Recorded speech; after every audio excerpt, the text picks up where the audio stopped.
Huwag mo akong husgahan sa kaunti mong kaalaman kasi kilala mo lang ako sa pangalan, hindi sa galawan. Pinanganak akong mahirap, hindi ako pinalad makapagtapos ng pag-aaral kaya binawi ko na lang sa sipag at diskarte sa buhay.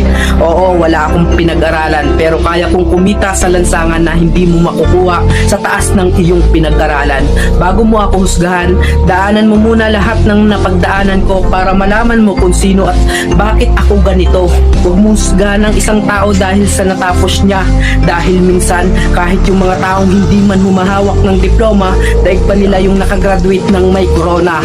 Bawat tao may kanya-kanyang kwento sa buhay, kaya bago mo sila husgahan, alamin mo muna ang kanilang pagkatao at tingnan mo muna ang sarili mo. Baka malala ka pa sa tinitira mo.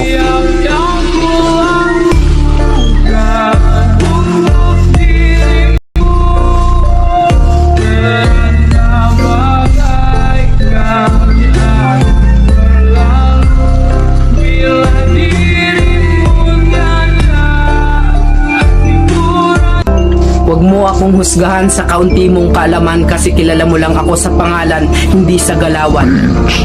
Pinanganak akong mahirap, hindi ako pinalad makapagtapos ng pag-aaral kaya binawi ko na lang sa sipag at diskarte sa buhay. Oo, wala akong pinag-aralan pero kaya kong kumita sa lansangan na hindi mo makukuha sa taas ng iyong pinag-aralan. Bago mo ako husgahan, daanan mo muna lahat ng napagdaanan ko para malaman mo kung sino at bakit ako ganito. Huwag mo husgahan ng isang tao dahil sa natapos niya, dahil minsan kahit yung mga taong hindi man humahawak ng diploma, daig pa nila yung nakagraduate ng may corona.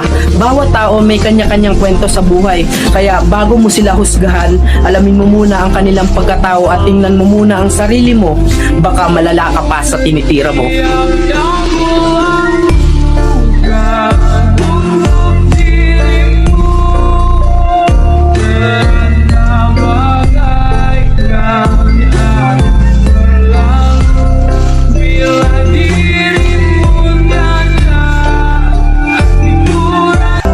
Huwag mo akong husgahan sa kaunti mong kaalaman kasi kilala mo lang ako sa pangalan, hindi sa galawan. Pinanganak akong mahirap, hindi ako pinalad makapagtapos ng pag-aaral kaya binawi ko na lang sa sipag at diskarte sa buhay. Oo, wala akong pinag-aralan pero kaya kong kumita sa lansangan na hindi mo makukuha sa taas ng iyong pinag-aralan. Bago mo ako husgahan, daanan mo muna lahat ng napagdaanan ko para malaman mo kung sino at bakit ako ganito.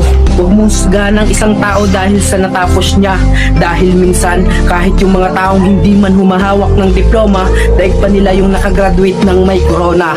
Bawat tao may kanya-kanyang kwento sa buhay, kaya bago mo sila husgahan, alamin mo muna ang kanilang pagkatao at tingnan mo muna ang sarili mo.